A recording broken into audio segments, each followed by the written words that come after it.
My guests on Under the Skin today are Ryron and Rener Gracie, brothers and part of Jiu-Jitsu's most illustrious family.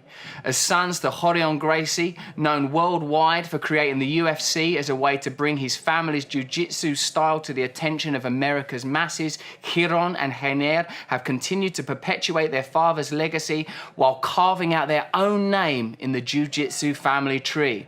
This includes taking BJJ into the technological age by founding the online Gracie University, the first interactive distance learning center for Brazilian Jiu-Jitsu, boasting more than 100,000 students in over 196 countries. The hugely popular online show, The Gracie Breakdown, has also seen them amass large numbers of viewers for their mixed martial arts commentaries. Welcome to Under the Skin, Ryron and Rener. And welcome to our house, man. Because here we are in your home stadium in Torrance. Could you, I'm very grateful for being here.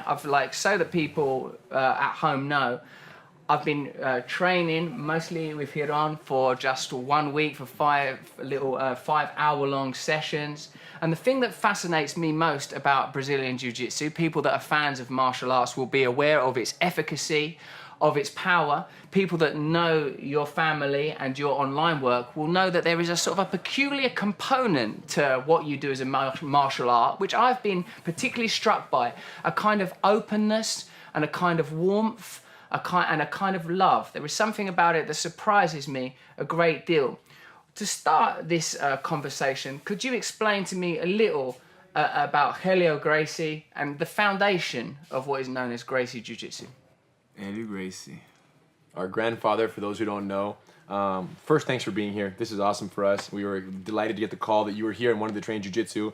And for our viewing audience out there and our listening audience, Russell has only had a little bit of training here with us in California, but he is training in the UK and has been consistent for a little while. So it's always beautiful when Jiu-Jitsu has another, influential figure like yourself join the family and be able to perpetuate the amazingness of what we were so lucky to grow up with. Especially someone that's so good at Jiu-Jitsu as I am. Right, they laughed. That was a test. Listen, you have all the attributes. You got the legs for the triangle chokes, and you've been incredibly dedicated. But in terms of what you said about, the warmth and the amazingness of Jiu-Jitsu, while you were saying that, I'm like, wow, it makes sense that it's kind of a shock to someone who gets involved in a fighting art to be received with the warmth and the gentility and the beauty of what is Gracie Jiu-Jitsu, something that you might not have associated with it before you kind of ventured into this art as you began. And you're absolutely right in that we can trace that back to our grandfather, but really the core of what Jiu-Jitsu is, right? Jiu-Jitsu is the most gentle martial art on the planet and self-defense system while also being the most effective. So we have the ability to not only defend ourselves against an attacker, but if we have to defend ourselves against someone, they're not gonna get hurt. They're gonna be okay. What do you think it was in particular about your grandfather that meant that Jiu-Jitsu, as it evolved through your family, has maintained this kind of gentleness? What was it about him as a man? Our grandfather was very frail, very light, very small his whole life, so he had to be the most technical person in the room. And because he was so technical, naturally he can't rely on his physical attributes. He can't go out there and beat people up. So the gentility, I think, started there. If he was 6'3", 225 pounds, maybe it wouldn't have been a gentle experience for you this week. But the fact that he was as small as he was, we kind of continued what he was so passionate about, which was being technical. So from the inception of Jiu-Jitsu, the idea that disadvantages can become advantages is seeded in it. The idea that something that would be considered a disadvantage, being frail, being small, these things can be turned to an advantage. Yeah. That for me already seems like an interesting philosophical point. But as well as being like, of course, I love all the gentleness and the warmth and all of that. But this is not the origins of this art in Brazil. There's a lot of conflict, a lot of combat, a lot of honor, a lot of your grandfather demonstrating the effectiveness of these principles in, fights. Can you tell us a bit about that? Yeah, well, so that's kind of how the West was won. It was these challenge matches, right? So if you do Jiu-Jitsu and this guy over here does karate and both think they are the most effective martial arts on the planet, you have to fight to see which one is more effective. We have to have a debate. Yeah, a debate when it comes to martial arts debate. is basically a fight. It's a conversation. And they're done in a spirit of education and the spirit of exploration. Our grandfather never considered himself a professional fighter, like a prize fighter, like you see today with the UFC and professional boxers. He didn't do it for the sport of it or even for the money of it. Our grandfather was a teacher of jiu-jitsu who fought other people in no rules settings to prove that the jiu-jitsu he was teaching was effective. That was his demonstration of his effectiveness. You see the difference? Yeah. Whereas someone else might just fight for the sake of getting paid or the fame of it. Our grandfather fought because he believed what he was teaching was effective, and how else could he prove it than by choking someone out who was much larger, much heavier, much more athletic than him? He must have had phenomenal drive, nonetheless. This is a man that had a personal mission, because to take jiu-jitsu from where it was in the 1920s, is that right? Yeah, 20s, 30s, yeah. To where it is today. Of Yeah. course, his sons and your generation have also contributed incredibly to this transition, and we'll get to the UFC and that kind of stuff, and your father's work with that. But like, what do you think drove him? What made him want to do all that? He always tells the stories about what jiu-jitsu did for him, right? When he was a very young, teenager, and he started learning these techniques and how much it helped him, how he could barely run up a flight of stairs, and he was not athletic at all. He starts learning jiu-jitsu from watching, and before you know it, he's teaching it a little bit, and now he's on the mat teaching a lot. So jiu-jitsu took him from this frail little kid to a superhero, to Brazil's first national sports hero. So if jiu-jitsu did so much for him, he feels like, you know what? He felt like, I have to show this to the rest of the world. How can I not give this if it saved my life? So it began as selfish. It began as, I'm doing this right now because I'm a little skinny, little weak kid. I need this for myself for survival. It began with that, but it ended with service. And now he's affected just by his actions and those of his kind of his future generations, his successors, I should say, that the whole world, martial arts will never be the same and can never be undone for the work that little guy did in Brazil, and then of course the family bringing it to America. And our whole lives, he always said, you guys, jiu-jitsu, anybody can do jiu-jitsu. It's for anybody. But like you said, this is a very gentle place, and you're a little bit surprised as to how pleasant it was here at Gracie University. People often think like, I don't know if jiu-jitsu is for me, I don't know. But Eddie Gracie thought, no, there's no doubt jiu-jitsu is for you. It's for you, for you, for you, for you, for you. And he knew that because it was for him. And if he could do it, True. being who he was, of course you can do jiu-jitsu. He is the lowest common denominator, Yes. and if he could do it and grow the way he did, no one is exempt from the learning process and the growing process. And also what he believed you had to do jiu-jitsu was very little. Somebody might think that jiu-jitsu is, rush somebody, overwhelm them with punches, take them down and armbar them. To him, jiu-jitsu was simply managing distance, good communication, talking the person down. Who knows? Could be a little bit of not getting punched in the face, not getting headlocked, just simply surviving, just staying safe for 2 or 3 minutes until somebody breaks the fight up. You just did amazing jiu-jitsu, and who can't use that? He had a personal mission that, in a sense, is comparable to the way a lot of people feel about spirituality. Like people that have experienced enlightenment, they think, I've got to share this message with the world. Too good. Or perhaps myself with recovery from drugs and alcohol, I have a sort of a comparable sense of, I want to help other people with this. I feel an obligation that if I can do this, other people can do it. It's interesting that at the point where this art was conceived, it was about someone that felt, that they were vulnerable and inefficient, or even, as you have said, like a smaller, weaker guy.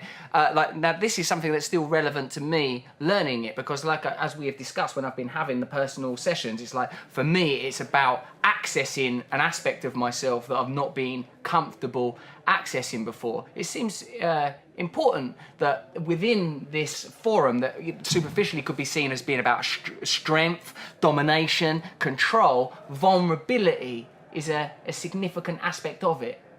Peculiar that that's continued, no? Yeah, we talk a lot about how the more you learn, the more you realize how much you don't know. Yes. Right? So the vulnerability, the moment you step on this mat in this room, you're very vulnerable. Which is why I guess everybody in the world is not walking into a jiu-jitsu school, because they fear, maybe being embarrassed or being injured or being, overpowered. So the vulnerability, it takes a lot to come in here. And once you do come in here and you start to really work on that feeling of vulnerability, I think the possibilities are endless. And with you in particular, as you're learning, what we felt is that we'll show you a technique, and let's say a technique only requires 10% of your strength and energy in that particular situation. As someone who's newer to jiu-jitsu, you do what mostly everyone does, which is you put 100% of your strength to accomplish something that only requires 10% of your strength. And we laugh about it, but it's true. And then when you get in those positions, you realize that, and you even said this to me, you said, man, I'm overreacting to the threat stimulus here because that's all I've ever done my whole life is when there's a threat or an uncertainty or I'm uncomfortable or it's fight or flight, I fight. I go 100% in response to it. And I think that you're making a lot of discovery for yourself as we're doing this and saying, wow, why am I death gripping him right now when he just told me that I can do it with 90% less energy and still be effective? Why am I doing that?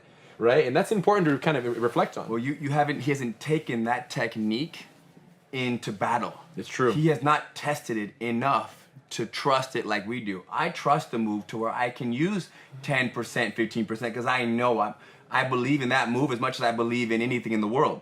You just learned it yesterday. Yeah. You can't trust that move with your life. Trust. So you have to do it 17, 19, 47, 300, 500 times. And then eventually, and not only that, with different levels of resistance. And then eventually you're going to say, you know what? Somebody's on top of me, pinning me to the ground. This isn't a problem. Life is great. This is no problem. You know what? Because I have the trap and roll. Because I tell you why, and this is one of the things I learned from listening to you guys, like fear, it plays a part in me. It's a big part of my psychology. Even though there's areas in my life where I feel very competent and confident, still fear is very effective. Now, while I've been training with you guys this week, I've been doing stand-up comedy gigs, and I told you that even something that I'm very experienced in doing, stand-up comedy, I feel like it's my job almost to allow fear to come into me. I respond to fear, that if I'm not feeling frightened, I'm not doing it properly. But because when I was talking, actually, it was you that said, Rener, that when you are on the green mat in a fight situation, for you, this is home. And I was thinking, stand-up comedy, that's my home. I've been doing this a long, long time. So the next gig I did before it, I thought, right, now this is my home going into this place. It's natural that I feel these feelings of adrenaline. It's natural that this energy is coming into my body, but I want to use it. You said another thing about that guy, I can't remember his exact name, but maybe he was called Dragon or something. Yeah, Lyoto Machida, the dragon. Mm-hmm. You said that he says that a fight situation is too complex to predict the outcome. All you can do is apply your personal fidelity. Now, this for me is a very spiritual situation. So before the gig, I was thinking, I don't know how this gig is going to go. Too many variables, too much chaos. All I know is if I stay connected to who I am, if I can observe it, then I will be in a good position to use my skills. Now, in that area, I do have trust. I do have trust that it's possible for me to succeed.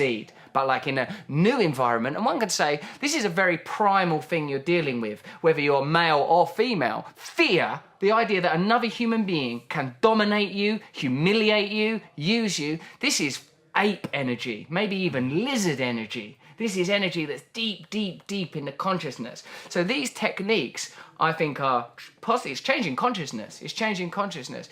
It's very important to, we'll talk more, of course, about your family, we'll talk more about the UFC, but I'm very interested in that with this phase of the evolution of Gracie Jiu-Jitsu, you're very interested in programs for bullying, programs for female empowerment.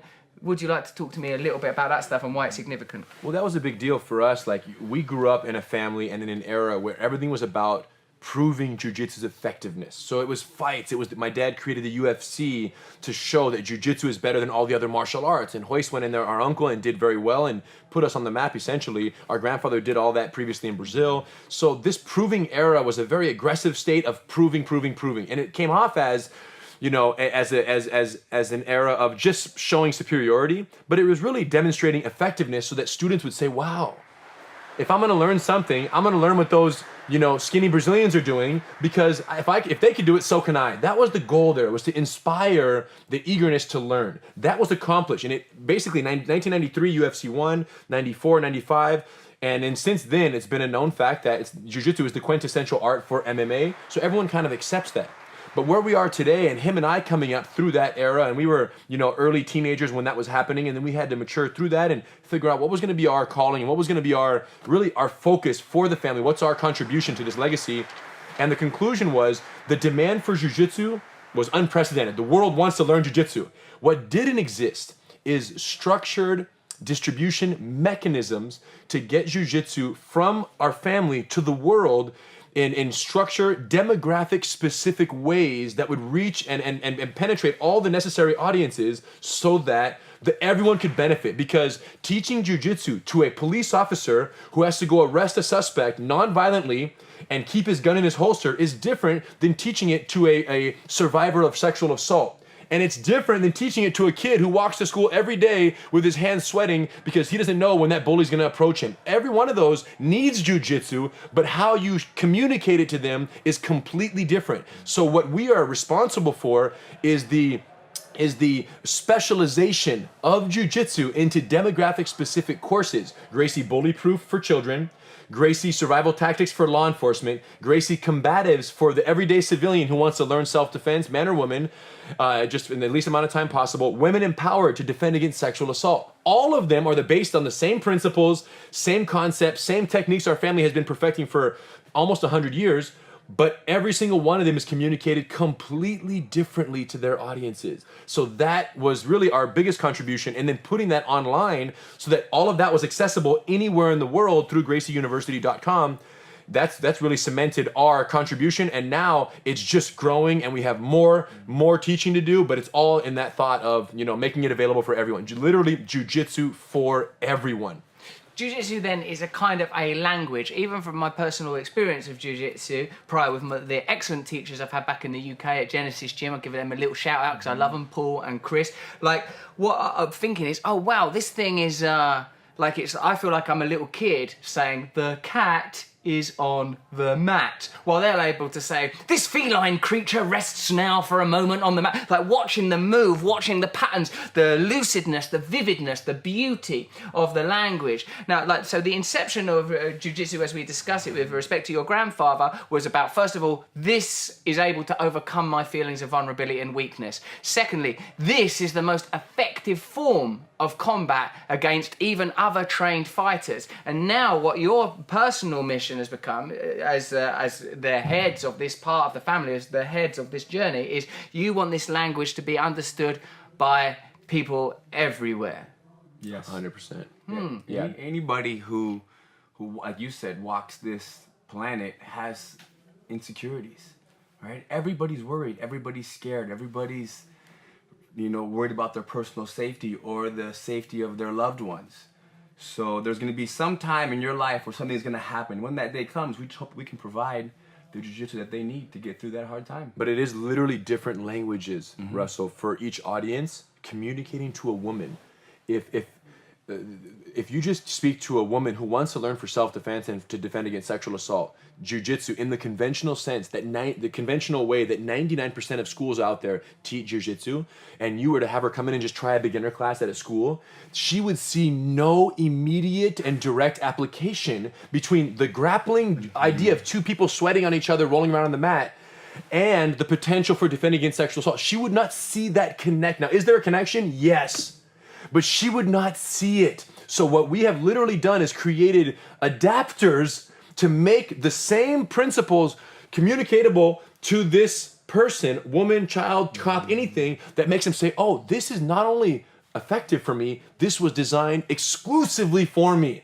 And when you communicated that perfectly to a fragile, intimidated, uncertain beginner student, you captivate them, you engage them in the art to what would other have not wise happened, because if you speak to them with the normal communication language of jiu-jitsu and they go, wow, this is really kind of doesn't seem very fun, effective, I don't see how I would use this in real life, she's gonna dismiss jiu-jitsu after her first class. And I say her, but I even mean men who go to a class and they're just not tough MMA wannabe fighters. They're just normal civilians, and they come into a class and they go, wow, this is freaking nuts what they're doing here. It could be done absolutely correct. It all boils down to how it's communicated.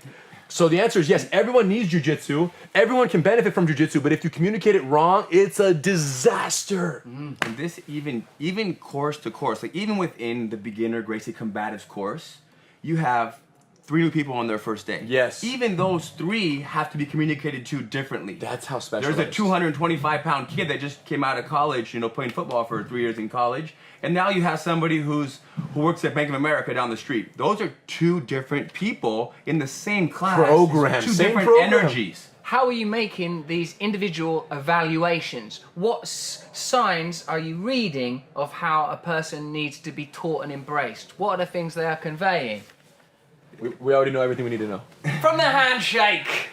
Right? The moment Just from that, we already Go on know. then, so... We already know. Well, that We was already the handshake. know. So tell me then, from that, what do you... Just from that. So take that personal example. All right, I get it, I get it. Listen, just from that, you're that- a highly energized, overly eccentric, potentially an actor, and a comedian of sorts, and you're coming here. You're excited to be here, but you're very nervous. No! Listen. I won't have that! So you're excited to be here. You've been waiting to learn this stuff your entire life. So you're like, give me more. Your information over. Let's give it to this guy because he's excited about it right now. At the same time, we can't be too excited because he's also very strong. You can tell from his handshake. Yeah, it's so, a yeah. It was firm very, handshake. my hand's a little sore from that right now. So yeah. Quite tough. So if we're too excited, it might make him a little too excited. He won't relax. True and he'll that. rush to the Which movements. is what we're experiencing with you, is that no matter how gently we teach you the moves, you're over committing to their execution. So our talk to you on the mat, as you've noticed, has to have been overly compensating to like, hey Russ, look at this. And we whisper to you during class. And you're like, wow, why are they so relaxed? Why are they so calm? We're trying to bring you down. We hope that your movements will match our whisper.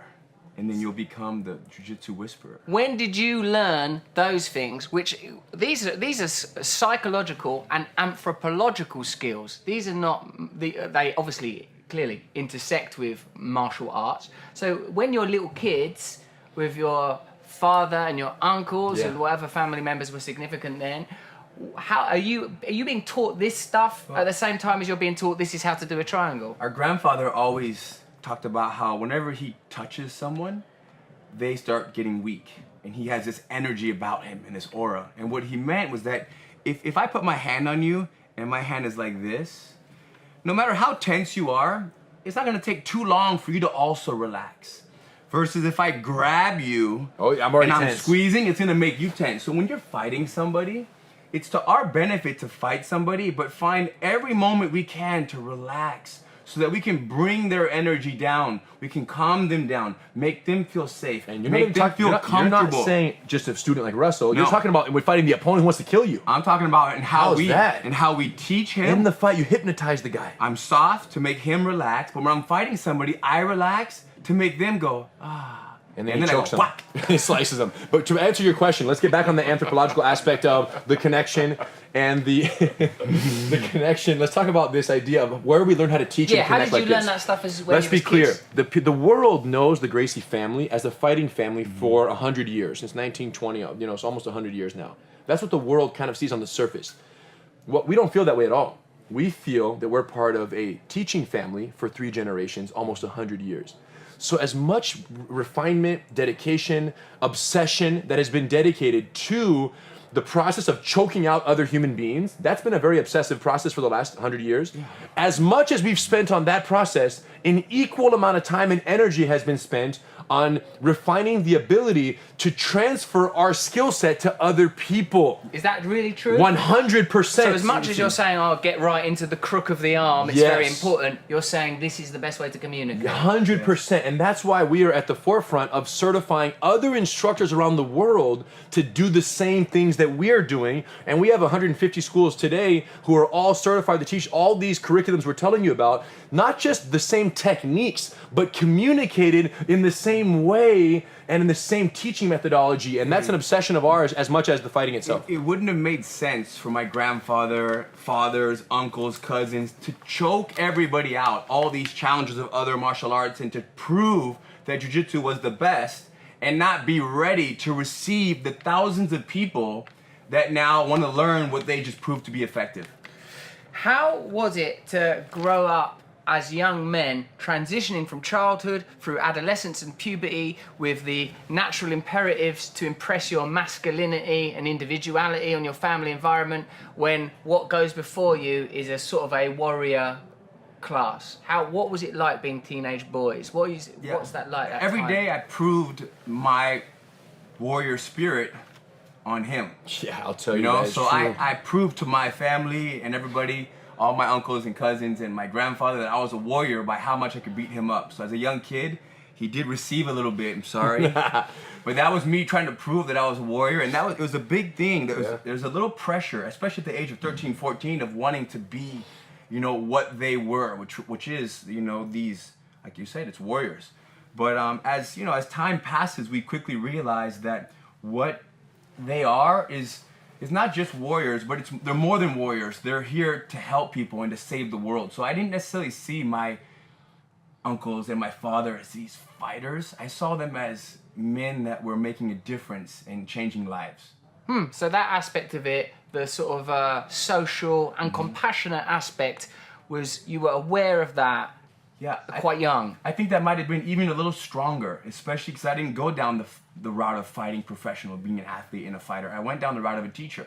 So maybe I was more influenced by the teachers that were in the world in my life. Although sort of the generation before you, there are, you know, world-renowned fighters. Yes. Well, and they were also around teaching, but they were in a time where nobody believed that jiu-jitsu was the best martial art in the world. When Royce Gracie wins UFC 1, like in the interview straight afterwards, like, oh, what are you going to do? He says, I don't care about the money. Like, oh, you've got $50,000. He says, I watched it the other day. I don't care about the money. I'm going back to teaching. That's what, like, you know, that's what he says.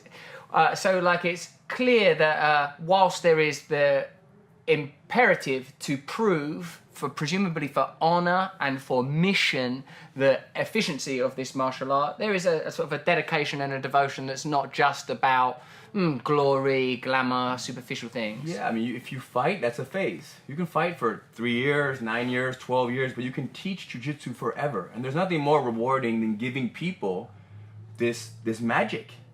Jiu-jitsu is magic. It took Eli Gracie from, you know, a small 130-pound frail man couldn't do anything to the superhero of the world. So this is magic. We're distributing magic. Whoever wants it, we're here to give it. And there are schools all around the world doing the same thing. So doing that, like, there's no problem waking up, coming to work. We're not going to work. We're just going to show up and give magic. You see how it is when you walk in here.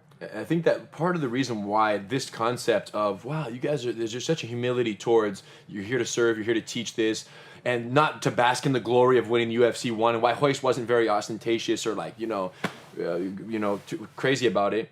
And I think that the reason why it's hard for the general population to understand this is because the only other time they ever see fights or any type of major competition happen, it's between two athletes of the same skill set. You see a boxer against a boxer, two boxers fight each other with the same beliefs in boxing. One guy wins, so who won that match? It wasn't boxing that won that match. It was a boxer, a person who won the match between two boxers. What you have to understand with Royce and even our grandfather and the few challenge matches that we had of guys who didn't believe in jiu-jitsu is we aren't fighting. Jiu-jitsu is fighting. Jiu-jitsu won UFC 1.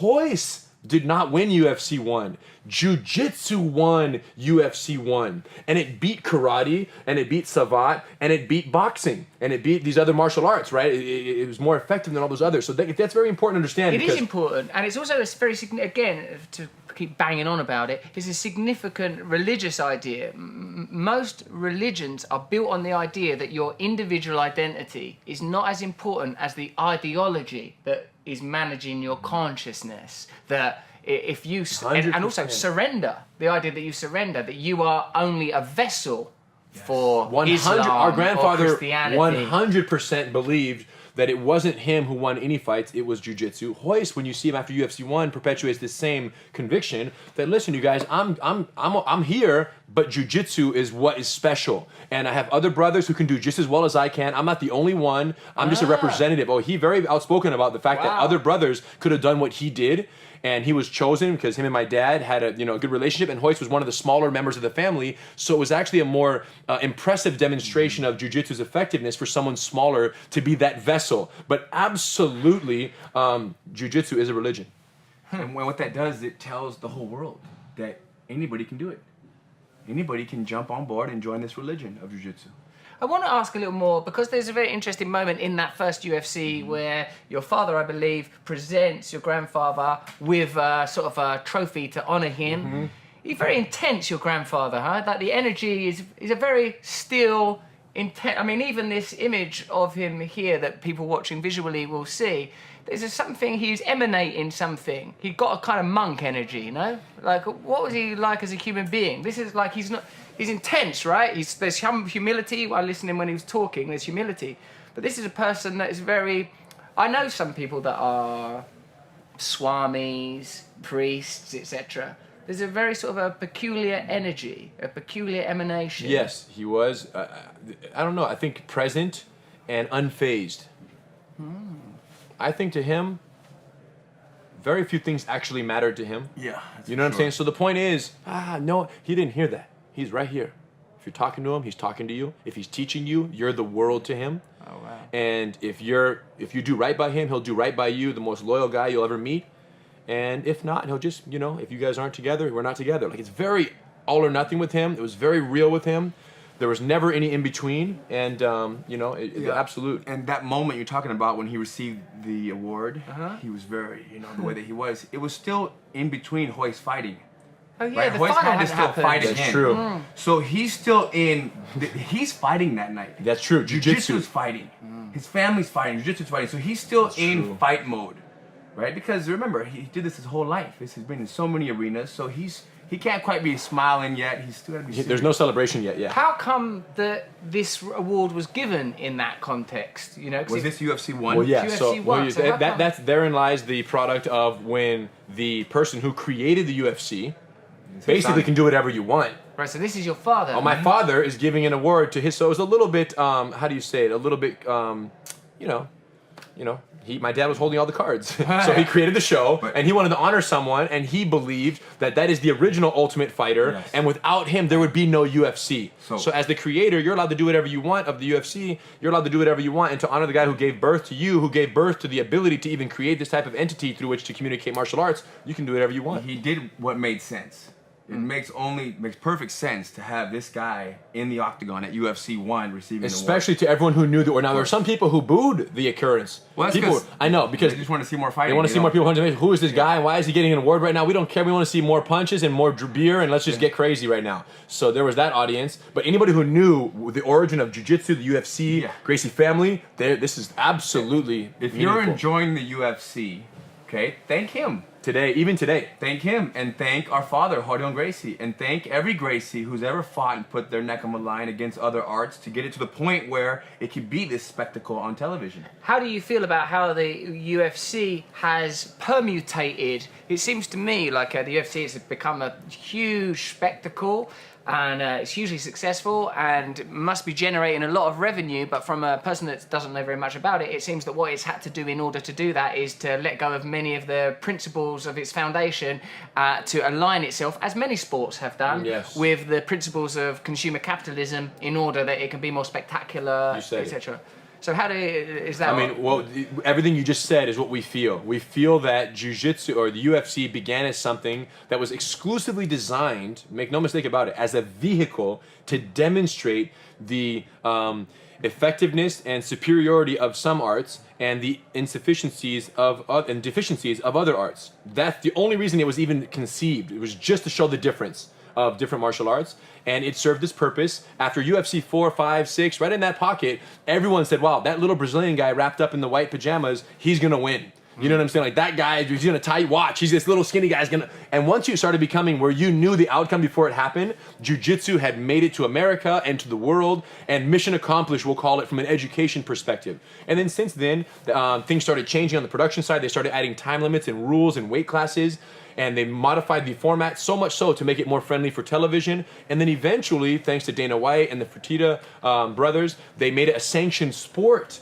where people it's actually before it was just a fight on TV, and then it became a sanctioned sport, which, even though that was very much against the origins of what we were trying to do with the UFC, and by we I mean our father and our ancestors there, even though it was against that, it was absolutely necessary for it to stick around, because it was running into some political pressure that it was going to get pretty much terminated entirely if it didn't make the adaptations necessary to grow to what it has today. And we benefit immensely from its current popularity today, because jiu-jitsu's main exposure to the world is through the means of a UFC fight where one guy does a chokehold.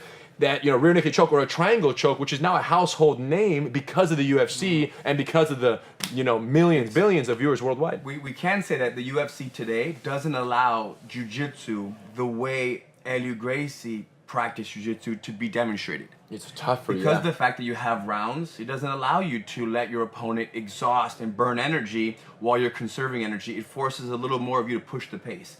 So it's not quite the safest jiu-jitsu. Yeah. But yet there are still many amazing examples of jiu-jitsu and Well, and techniques remember, being done and principles being performed. And remember the boxing example? How when two boxers fight, boxing doesn't win. A person wins. Today in the UFC, when two guys fight, it's not like, when we have fighters here who represent and fight in the UFC, who are students of ours, who we have one that's fighting right now in a few weeks, in UFC 222, and when he goes in there, he represents jiu-jitsu. He does jiu-jitsu, but his opponent is a black belt in jiu-jitsu also. So when he goes in there, it's not so much jiu-jitsu one because they both believe in jiu-jitsu. So our student's application of jiu-jitsu and his approach to the fight may be more intelligent, and he may prevail or not. So it's an individual who's going to win, not an art anymore. And that's basically what Hiron's talking about, is now you have competitive athletes of high athleticism and capabilities going in there and testing their individual attributes more so than the authenticity or legitimacy of the art they practice, because everyone's practicing the same stuff. So that argument has been won. It's done, been yeah. demonstrated. So this is what another aspect of this conversation I'm interested to explore is you as men living in the ordinary world. What's it like for you if you find yourself in a situation of physical conflict, or if a physical threat emerges? What is that like? And tell us some stories about it, because people love shit like that. I mean, the thing is, people say that getting in a fight is easy and walking away is difficult, which I guess I kind of like that. It's a good little I like that line. But to live also, by. getting in a fight is also easy, especially if you're scared and you don't know what to do. Just go crazy and just attack the person out of fear. But for us, I feel like I walk around this world and I look at 99% of the people in the world as sheep. What do you mean by that? They, in terms of physical Threat level.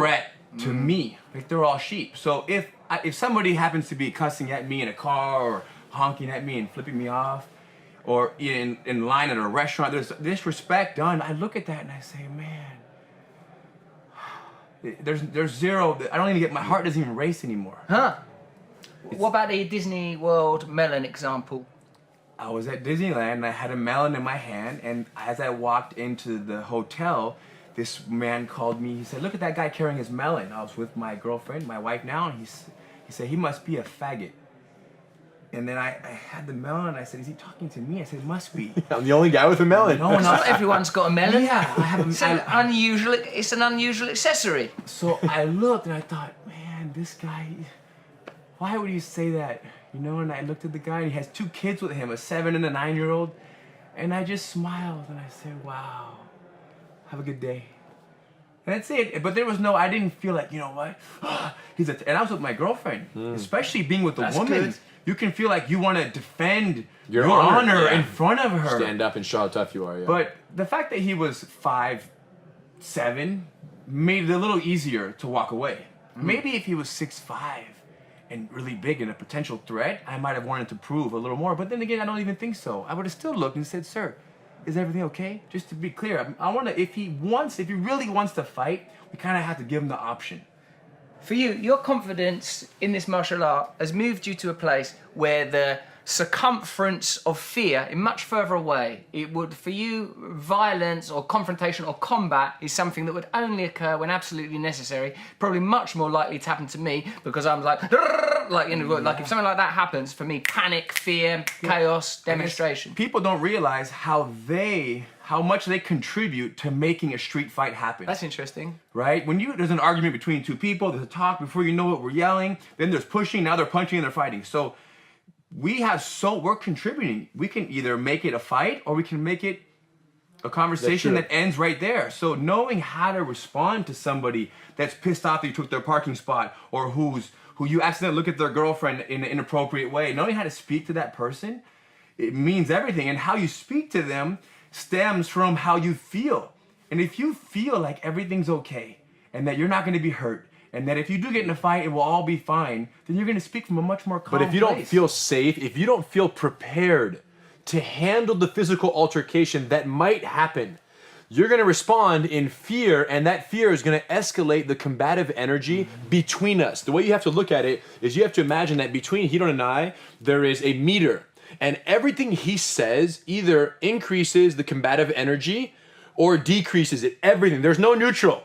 Increase or decrease. And everything I say is going to increase or decrease. But here's what's interesting is that I can only reach the threshold that it needs to reach for the fight to actually happen. You have to reach a certain threshold, right? It's not going to happen from a calm, composed, civil conversation unless someone's out to assault you and rob you with their own intention. But in terms of the street fights that we typically think of, which is someone looks at someone, goes like that, and now a fight is on, like that situation to happen has to reach a certain energy. And when Hiron says, when I come up and I bump in or I say, why'd you do this or why'd you look at her, what the hell, and I get excited, and he responds with equal excitement and fear and energy, that creates that escalation. And then once it hits the threshold, someone's going to push someone, and then someone's going to swing, and the fight is on. Yes. And what we're saying is, but knowing how to fight makes it to where you can respond to that initial stimulus so calmly that they go, man, what's this guy got? This guy's freaking got a gun. I partially believe something. I kind of believe there's nothing someone can do to make me fight them other than attack me.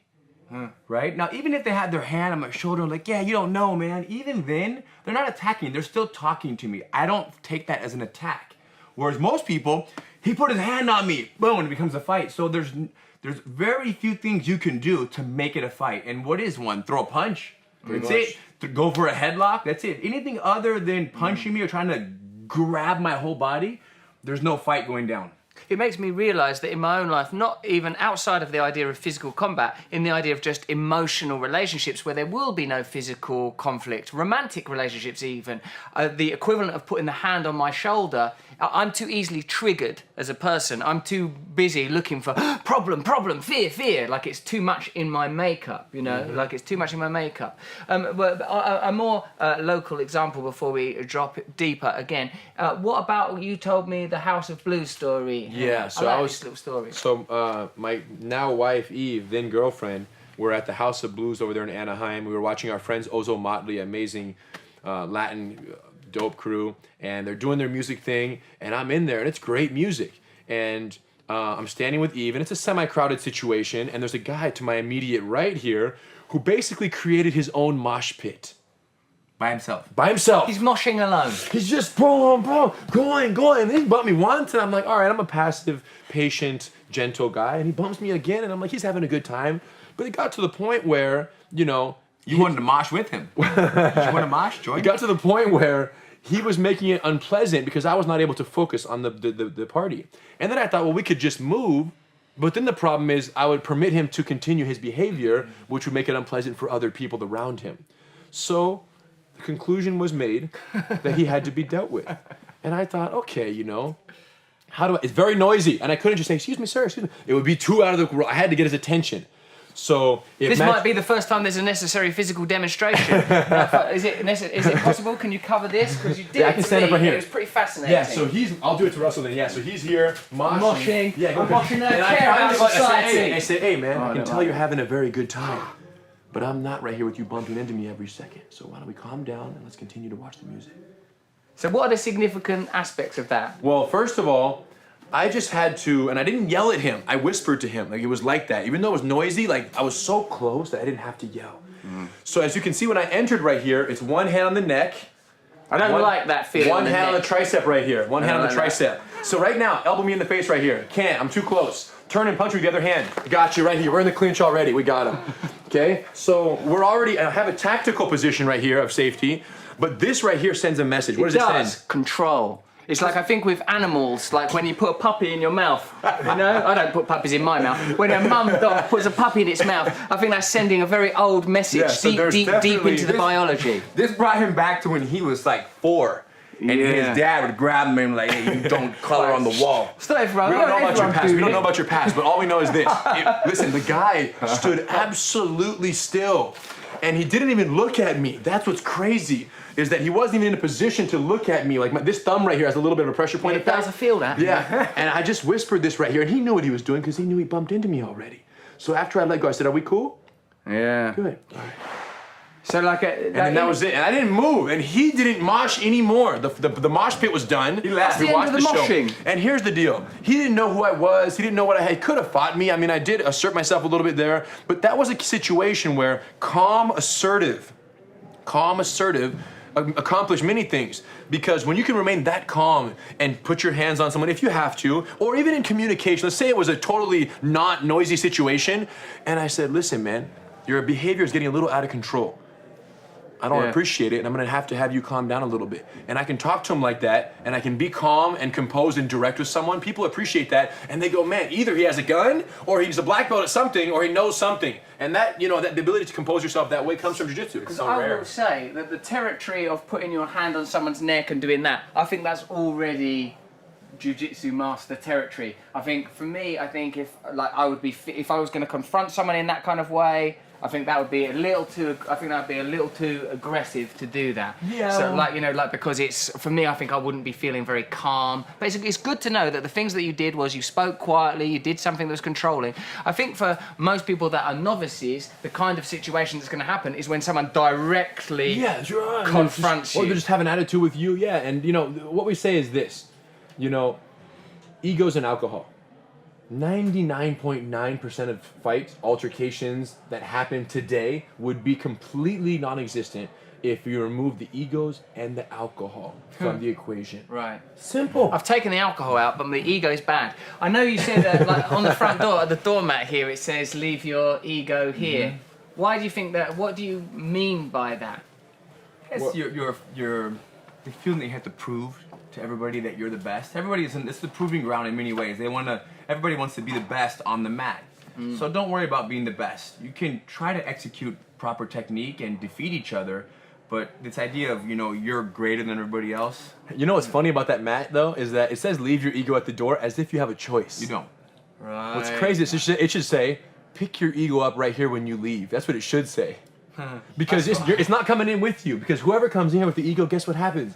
It gets taken out.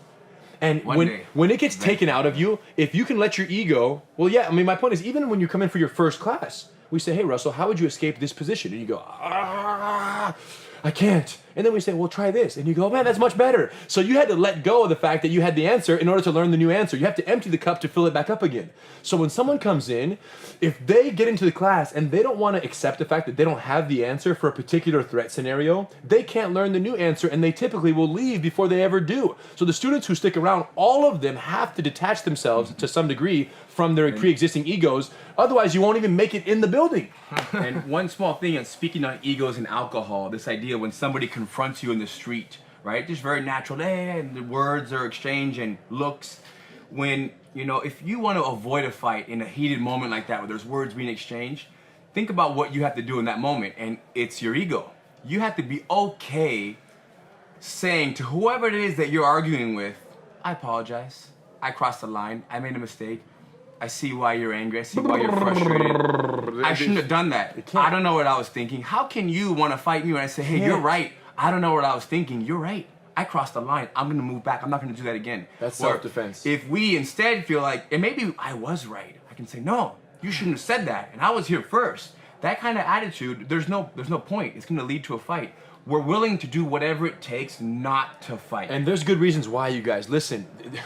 The avoidance of the fight is the most, especially for our viewers and listeners, the avoidance of a street fight, even one that might seem absolutely imminent, it's unavoidable, is the most important self-defense tip you'll ever learn in your life. I've never been in a street fight. I was one when I was in 7th grade, and that was the last one. I was 12, 13 years old. That's the last fight I've ever been in, besides a little bit of a diffusing situation. But the point is this, the street fight, even the street fight that you win, you often lose.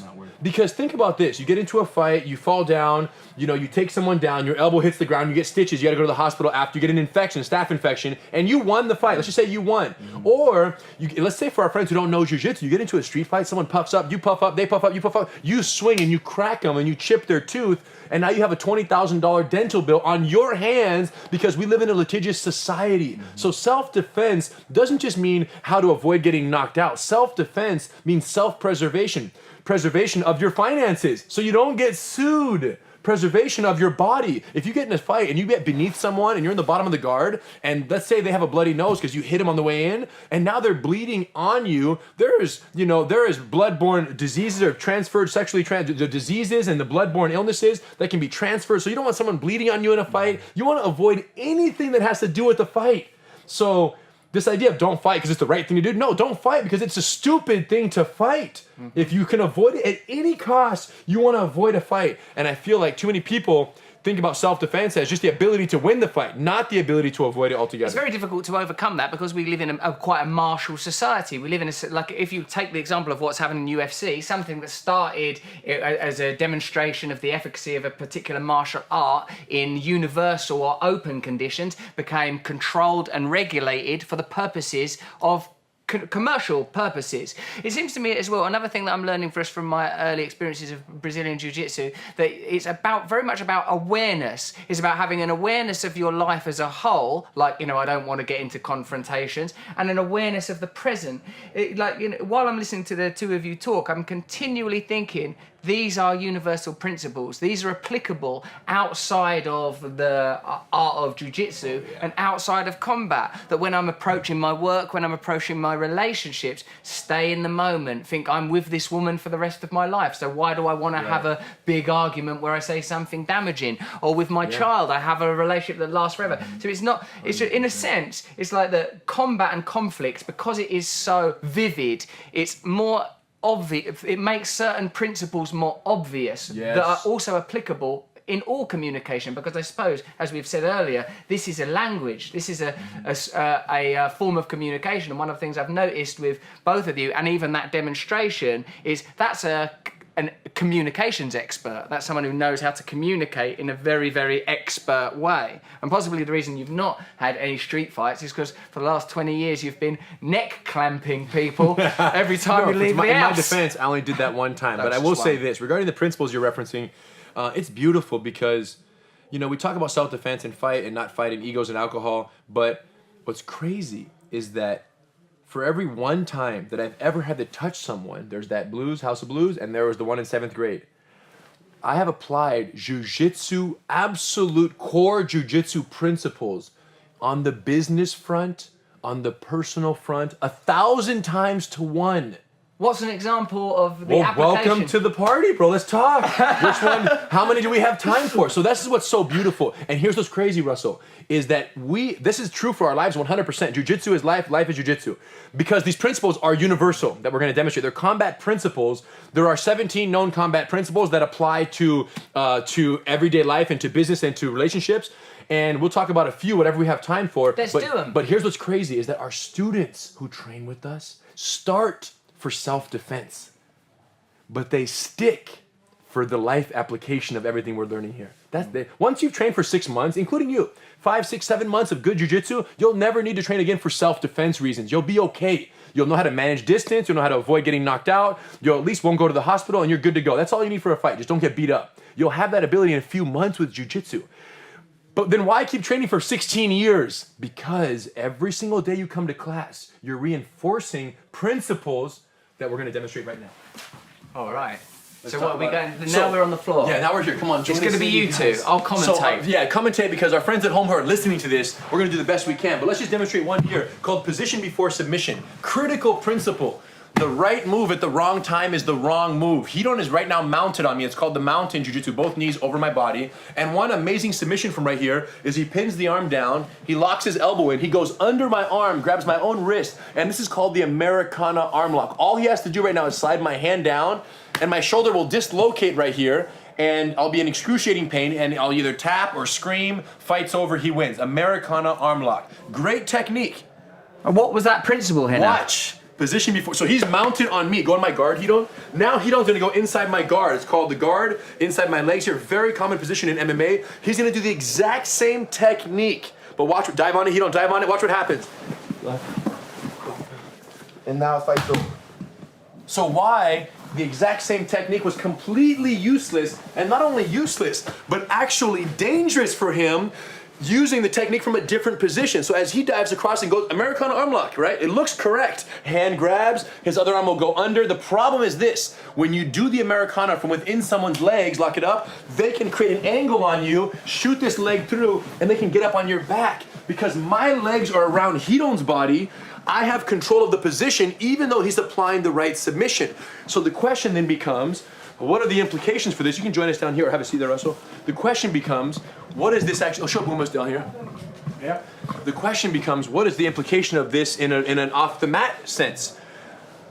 Position before submission. The right move from within the wrong position is the wrong move. So let's just say that you have a product or you have a service or a plan of action or something, and you're offering your product to the marketplace and it's not doing well. Let's say it's something you're really passionate about though. You're extremely believing in this product. This is your Americana arm lock, and it's not doing well in the marketplace. Well, you have to reflect on and say, wait a minute. If the Americana is something that I know I'm supposed to be doing and I'm supposed to be selling, why isn't it succeeding? And the question is, are you in the right position? Are you selling it for the right price?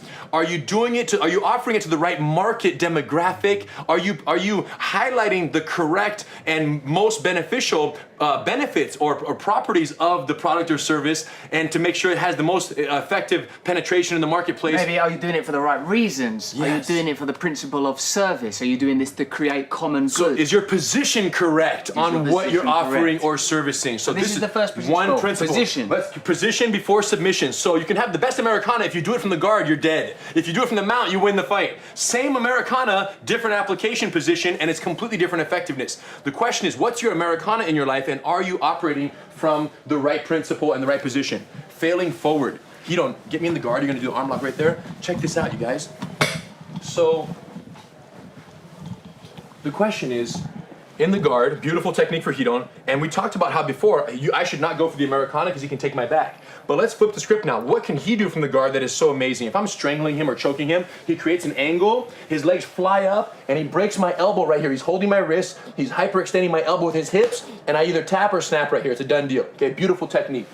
Let's do it again, and this principle is called failing forward. So Hiron's gonna go for it, spin for it, catch it, and look what happens. I rip my arm out, and then from here, look what he does. And the fight's over. Yes. So what happened right there? I ripped my arm out of the arm bar, so at first glance, you look at that and say, wow, the opportunity was stripped away from Hiron. And 99% of the world would see that as a lost opportunity. He sees it as a perfect triangle setup. So don't you notice how in society, and we'll show it one more time, then we'll talk about the actual application here. He makes an angle and breaks the arm right here. When he's going for the arm lock, he wants my arm to stay here. But if I rip this arm out, he can't do that move anymore because this is the wrong arm. Watch, try this. He can't break this arm because my arm bends this way. It's normal. It's this arm that he would have liked to have broken. Great. So from here, when that fails and that's no longer available, this leg just comes around my neck and crosses around my neck. And now, foot on the hip turn, and I'm completely chokeable. Not just chokeable, but specifically because I ripped this arm out, I'm 100% exposing myself to a better technique in the aftermath. So before we apply this as a philosophy, yes, just as a combat position, that's incredible because you're on, like Hiron is on the floor, on your back, but from here the arm bar being available is amazing. This is a technique that I've learned in the last few days. It's a very beautiful technique, and then even if that arm is removed, if you're conscious enough, if you're awake enough, there is the opportunity to move the leg to the other side of the head. And then you just said it, if you're awake, if the opportunity is there, you're prepared to seize it. Because think about this, no matter who you are, what your profession is, what your passion is, what your pursuit is, you're gonna have setbacks. There's gonna be personal setbacks, individual, your life circumstance, something happens, throws you off your rail. There's gonna be industry setbacks. Let's say like the comedy industry takes a hit and no longer going to shows anymore. Who knows? Jiu-jitsu takes a spike, MMA, whatever. There's gonna be an industry setback, and then there's gonna be potentially a society setback where there's an economic downfall, everyone's on a crash, and things are tough. But don't you notice how sometimes in the setbacks, people lose and suffer, but there's always some superstars who come out and they capitalize and they win when everyone else is losing. Don't you wonder what operating system are they on that allows them to capitalize and grow to the extent that they are when everyone else seems to be failing in the same environment, right? And the answer is this. When you are going for the armbar and an arm rips out and you're mourning the loss of the armbar, there is no ability to see the new opportunity that's there. So the key of this principle called failing forward is allow unfortunate circumstances to happen, observe them, but immediately once they happen, know that they no longer exist, that they're there and they move on. And now what you observe of the present situation and what the opportunities are. And I've never caught a triangle that I didn't believe was there or would be there. So when someone rips an arm out, I'm not mourning the loss, I'm actually expecting the triangle that's gonna come next. So when opportunity meets preparation, amazing things will happen. The challenge for most people is they're not putting in the preparation time when everything is going well, so that when things go bad, they can capitalize when everyone else is suffering from the loss.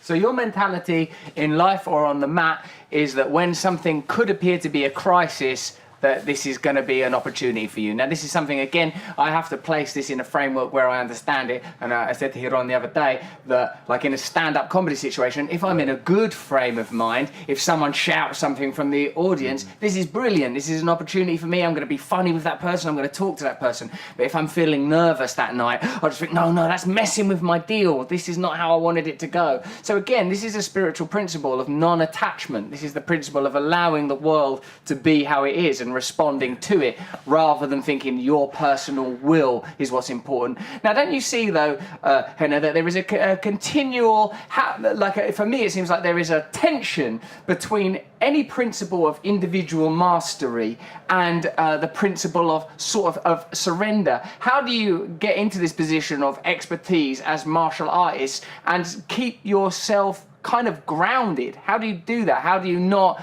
become yourself over incensed by ego to I want this to be the most successful university, I need this to happen, how do you do that? Because there is so much, for me, I have to watch myself. If I have a lot of things go right for me, like, oh my God, look how amazing I was in that show, I have to work quite hard to go, you're very lucky you didn't make that happen, you're lucky you got born with certain abilities at a time where people value that you had this luck when you were that age, when that thing happened to you. I have to retell myself a story because my natural propensity would be to claim it back for the ego, to pick the ego back up on the doormat on the way out, So how are you applying continually these spiritual principles to maintain your own egos in check with the successes that you have experienced as jiu-jitsu artists and as men? It's a good question. I think what comes to mind for me is cautious optimism. I'm very optimistic, I'm very hopeful. I hope for the best, prepare for the worst mindset, so be grateful for what we have. And I think in jiu-jitsu itself is such a humbling practice. The very nature of what we're doing is so humbling, to come to the mat, train with these guys and other talented training partners, and realize what you know, what you don't know, and continuously sharpening that sword, that you never get too high, but the confidence that jiu-jitsu gives you also prevents you from ever getting too low. So you stay in this very healthy place that even when things are going exceptionally well, you know that, hey, I got to prepare for the worst, and I always got to be thinking about what's next and growing and planning. And jiu-jitsu is 3-4 moves ahead. So that game planning for jiu-jitsu in a real fight can be applied to, to business and to entrepreneurialism 100%. And I think that believing that, things are good, but anything that's high is going to be low. Anything that's low is going to be high. So if you're right in the middle and always planning for the next step, you'll have your best chances. See, because the thing that I've experienced that I think is perhaps different, I'm a 12-step person because of the alcohol and the drugs. And I think 12 steps is about dealing with crisis. This is for people that have been broken in life. And so, because I think that I have, in the 12 steps, a philosophy that is very applicable. You admit something is a problem. You believe it could improve. You accept help from people or entities, if you believe in that kind of thing, that are more experienced and more powerful than you. Then there are some administrative steps and some other principles as well. But I think that from what I've experienced, that this is something that becomes relevant when you have become broken, when you have become destroyed, which does sound comparable to what your grandfather experienced. He sounds like a man that experienced a kind of humiliation of some kind, an experience of humiliation. So you're saying that when you're, earlier in the conversation we talked about how Brazilian Jiu-Jitsu will be applicable to wide demographics, to children that are afraid, to people that are worried about sexual assault, to law enforcers. So, but it seems to me as well that these, the reason I'm interested in this, of course I'm excited by a martial art where people seem all brilliant and glamorous. I love that, who doesn't? But what is more important to me is that it seems philosophically flexible and applicable beyond even the, as we have just discussed, beyond the realm of the martial art. You know what I feel like? I feel like a jiu-jitsu practice is like, you know, a week out in everyday life. Like, think about the things that go down in one practice, especially when you're fighting against each other. You're experiencing so many hardships. You're failing, right? You're being outsmarted. You're being manipulated. These things are happening to you while you're grappling. We're being tricked, and you know, we're being threatened. Yes. You feel like you're under pressure. There's the risk of injury. There's all these things happening, especially right now amongst us too, as black belts fighting each other. Yeah, how is that? When it's like a war. So when these things go down, and then we learn to deal with these things on the spot. On the spot, I experience immense threat. Yeah, and then I have to fall back and use what I've learned my whole life to deal with that threat. So I just practiced it, like you talked about earlier, in our 10-minute session that we did a fight. So 3 days later, when I feel threat, I'm at home. I feel threat every day. Yeah. Right. Every that's roll. a good point. He said it. You know, everything you experience in a 5 or 10 minute jiu-jitsu training session, that presents all the emotions and highs and lows of a month or 6 months of the average person experiencing it out in life or business or personal relationships. So we're basically creating this petri dish of experimentation and of constant refinement of our ability to handle those outside stimuli in a fighting sense. And let's be honest, when you can be comfortable applying your living principles in a fight against another human being, then there's nothing that you're going to be uncomfortable dealing with. I think in my own personal psychology as a male, and that's the only gender I'm qualified to speak for, that it informs a lot of my behaviour way beyond actual conflict. I think the imagined threat of conflict really informs me psychologically, and fear as a phenomena. And what I sense is that if I personally spend time around this kind of energy, it gives me a different sense of groundedness. It opens out my spirituality into another area. It seems like something I've neglected a lot in life, and something that it feels like it's a good puzzle piece. It connects me in a way it's fascinating to me. It really means when I look at people, I want to look at every single person on this planet and look at them and feel good. I don't want to look at someone and feel like an anger or fear or anything negative. I only want to feel good, and no matter how negative they are. So I just think about myself as a spiritual and a balanced person. Jiu-jitsu allows me to be the best person I can be, the nicest, most peaceful person of all. Everybody says the very common quote is, "I'm a lover, not a fighter." That's why I do jiu-jitsu, because I'm a lover, not a fighter. This is no question about it. I've been in those sessions, although a lot of it did seem more like fighting than loving. No, be honest. You were fighting, he was loving. But think about how if you don't want to do the martial arts because you're a lover, what that means is when you're threatened, how are you going to defend yourself? By hurting the person, because you don't know how to do it any other way. You can only hurt the person to defend yourself. Me, on the other hand, I practice fighting all day. So when you attack me, I can love you back. I think it would be remiss to wrap up this interview without me being involved in some demonstration of a move, because I've really, really loved this conversation. I've loved hanging out at the Gracie Gracie Academy for this week. It's been brilliant. I can't endorse it heartily enough. But I think it's been Let's wonderful. Share with them the punch block series from the guard. Can we show them the one that we had worked on stages 1 through 4? Have you guys reviewed some of that? We did it. We did it. Let's do it. So let's talk about, and this is comfort in worst case scenarios. This is comfort in worst case scenarios. This is the next principle, and this Russell technique Brand. demonstrates it beautifully. You want to go? Russell's going to do it. Yeah, you want to get his guard? You're gonna do it. I'll talk to the principal here, and Russell will be doing it. Where am I in this Slide down situation? in the bottom of the guard right here. Taking off my West Ham socks. I don't want to dishonour that football club. Yes, so you guys want to slide down south a little bit, come down a little bit. So in the guard, wrap him up in stage 1, Russell, where you have head control, arm control here. Well, real quick. Yes. If he doesn't wrap me up in stage 1, Yes. if he lands down here and has no plan, Worst case scenario. bad news. So imagine, Russell, being here with zero jiu-jitsu knowledge. This is awful. What would someone do in your position who knew nothing right now? They're panicking, They panic, they're covering protect their their head. face, and he don't just drop bombs through the cage, around the corner, in the body. You're eventually get opened up and get knocked out from here. This is actually, for most people watching, this is actually worst case scenario. But when you understand jiu-jitsu and you understand a little bit of distance management concept, which Russell has learned from us, we can demonstrate it now. It's a series of stages to mitigate this threat and be able to stay safe and calm as a result of that. So stage 1 is when Russell, have him wrapped up, get inside, and hug his head, Russell, the head and arm control that we talked about. Yep, wrap that arm, and you're here. This is called stage 1. And then if, let's say we're here, and he don't start trying to pull body punches, bring your knee inside, Russell, and that's stage 2, other knee. So now he's blocking punches at the second stage of protection. If he don't sits up, and he's on his chest, Russ, look at that, he's blocking now at stage 3. Now he can't reach punches from there because he's too far. And if he stands up, stage on the feet on the hips, this is called stage 4. So with all these stages, you notice that how Hidon's never at the range to knock you out. And then from there, punch, let him back in, Russ, wrap his head up, and he's back to stage 1. So it's a cycle. And you can go from stage 1 to stage 3, sit up to 3, right there, knees on his chest, look, or 4, direct, punch, let him back in, boom, boom. And he pulls him back down. So to be able to manage, and what happens throughout all these exchanges, he's burning energy trying to hit you, and you're just managing the distance so he can't knock you out. So he's exhausting while you're preserving energy. I'm having a lovely cuddle. If you relax, yes. If you relax, like we talked about, and don't tense up to death. It's me. Why are you doing it? Why so tense? It's me. And then you control from here. And then we have your triangle. Why don't you I want to do the triangle. So bring your arm inside over here. Bring your knee inside. So that's where you push his arm away and bring your knee inside his arm. Slowly. Yep. Shin comes in. Now slide to his wrist here, boss. Now pull your leg out and around his neck. Beautiful. Cross that leg. Get the arm across. Shove his arm over. Now grab his head and lock your legs up nice and tight there. Squeeze your thighs together. Grab your shin. Tight thighs. Everything squeeze now and pull your head down. Pull his head down. Grab his head. Grab his head. You think? Thighs. Yes. 6 seconds Victory. and he's gone. And that principle right there is called the win-win principle. You do the move, he taps out, you let go, everybody wins. Think about this. You didn't hurt me. Right? He hurt my ego.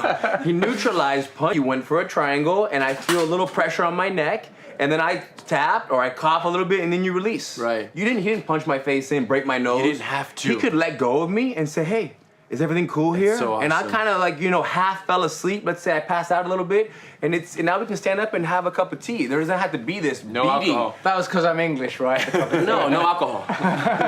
That's lovely. Yeah, That's so beautiful. To be able to neutralize the threat, to be able to put out the fire without adding more fire to it. Yes, To be able to stop violence without violence. Do you see how this is so applicable to bully proof and to a child who's getting bullied? Because if you have a child, which you do, congratulations, and they're growing up 3, 4, 5, 6 years old, and someone's picking on them, and you didn't have jiu-jitsu to teach them, you would say, hey, child, go over there and punch him in the nose, because you don't have another resource to help them stand up for themselves. And then you basically turn your child into the bully to fight the bully. But jiu-jitsu is such a gentle approach to the same threats that it neutralizes it, and they could literally be friends after the altercation is complete. My children, they will not even call jiu-jitsu fighting. If the time comes where they're getting bullied and they're 7 years old and 9 years old and they start doing jiu-jitsu, they didn't fight the kid at school. They just controlled the situation. Right. If we think of it as fighting, then don't let our kids do this. No, change your idea of what it means for your kids to stand up for themselves and fight back. When you use jiu-jitsu, you're not fighting back. That's so beautiful, that framing. I've already thought that, I want to teach my daughter, Mabel, that, to when she says, I am angry, to say, no, you're not angry. Just in this moment, you are experiencing anger. The anger will pass. But you're saying that you could reframe the whole way they see the world, that even a situation which a lot of people live with fear of physical violence, you could see it as just as, this is that thing happening where I do the gentle cuddling of jiu-jitsu. We've been doing this at home with them, just on the carpet. You just play jiu-jitsu so they won't hesitate to tackle the kid that's been bugging them for the last 2 weeks. They don't see that as a fight. They see that as a physical resolution to a threat scenario, but not as a violent proposition. No. Therefore, there should be no barrier to prevent them from doing what they need to do, because the biggest problem, and we did a video of this recently with our friend Vince Vaughn, who's also a student, and we talked about this concept of the biggest kind of threat and concern you have for kids in schools is not even the bully. It's the policies that are implemented to try to prevent bullying. They're called zero tolerance kind of bullying policies, which means if someone's teasing you, that's wrong. But if you stand up for yourself, you're also wrong. So you're going to both get in trouble.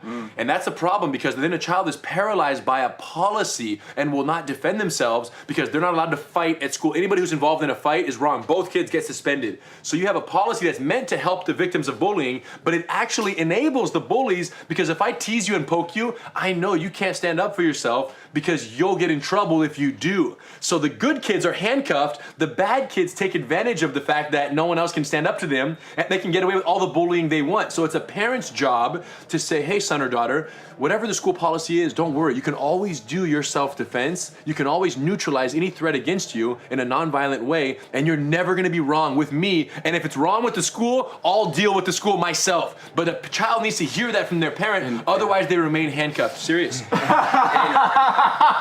And back to what I said, when you're in the principal's office, Yes. you know, you're in trouble for fighting. I wasn't fighting, principal. I wasn't fighting. I was just neutralizing- holding the person, just talking to them with a hold. No, I didn't fight. I didn't punch It them. I didn't wasn't- want to make them what do bloody. you I mean didn't punch fighting? them. No, I just held them down until teacher came. Fighting is punches and kicks. What world are you from? This is very beautiful. I think that you're reframing a lot of things. You're reframing fear, you're reframing conflict and combat. You're helping me to address things, I think, like the psychological issues that have probably lain about in the landscape of my mind unaddressed for a very long time. Very, very grateful to both of you. Thank you very much, Ryron Thank you. and Rener, Gracie. Huge honor for you to Thank come visit us, man. Come anytime, and hopefully you can make it down to California more often. We can roll more. We can talk more.